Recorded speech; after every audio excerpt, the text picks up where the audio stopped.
এই খনন তো এটুকুর মধ্যে কোনো যায় তো খনন দেখি না। 200 ফুট নদী আছে, 30 ফুট আর 170 ফুট মাছ। দুনিয়ার ময়লা পানি আর কিছু যায় না। 2020 সালে শুরু হয় নড়াইলের নবগঙ্গা নদীর খনন কাজ। 2022 সালের ডিসেম্বরে প্রকল্পের কাজ শেষ হবার কথা থাকলেও সময় বাড়ানো হয় চলতি বছরের ডিসেম্বর পর্যন্ত। এরই মধ্যে লক্ষ্মীপাশা থেকে পাঁচুড়িয়া পর্যন্ত 5.5 কিলোমিটার অংশের খনন শেষ হলেও বাকি 15.5 কিলোমিটারের শেষ হয়েছে 60%। স্থানীয়দের অভিযোগ, একসময় 200 মিটারের বেশি প্রশস্ত নদী এখন সরু খালে পরিণত হয়েছে। 30 মিটার প্রস্থ ও 3 থেকে 4 মিটার গভীর করে খনন করার কথা থাকলেও বাস্তবে তা হচ্ছে না।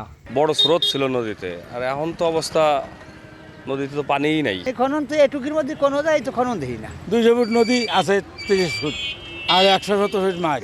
বিকাশে কম খরচে ক্যাশ আউটের লিমিট বেড়ে 50,000। প্রিয় এজেন্টও 2টা।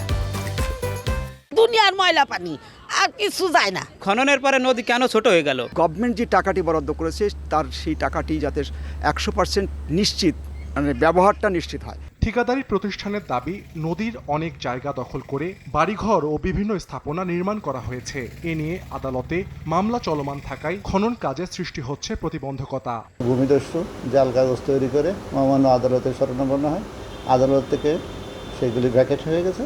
অবশ্য নির্দিষ্ট সময়ের মধ্যে খনন কাজ শেষ করার আশ্বাস পানি উন্নয়ন বোর্ডের। মাঠ পর্যায়ে বিভিন্ন ধরনের প্রতিবন্ধকতা, বিশেষ করে নদীর জমি অবৈধ দখলদারদের থাকার কারণে কাজ বাস্তবায়ন বিভিন্ন সময় বাধাগ্রস্ত হয়েছে। অবশিষ্ট যে 10 কিলোমিটার কাজ আছে তার 60% কাজ ভৌত কাজ সম্পন্ন হয়ে গেছে। আশা করা যাচ্ছে যে প্রকল্পের অনুকূলে বরাদ্দ প্রাপ্তি নিশ্চিত হলে ডিসেম্বর 2023-এর মধ্যে অবশিষ্ট কাজ সমাপ্ত করা সম্ভব। 21 কিলোমিটার নবগঙ্গা নদী খননে ব্যয় ধরা হয়েছে 83 কোটি টাকা। সময় সংবাদ, নড়াইল।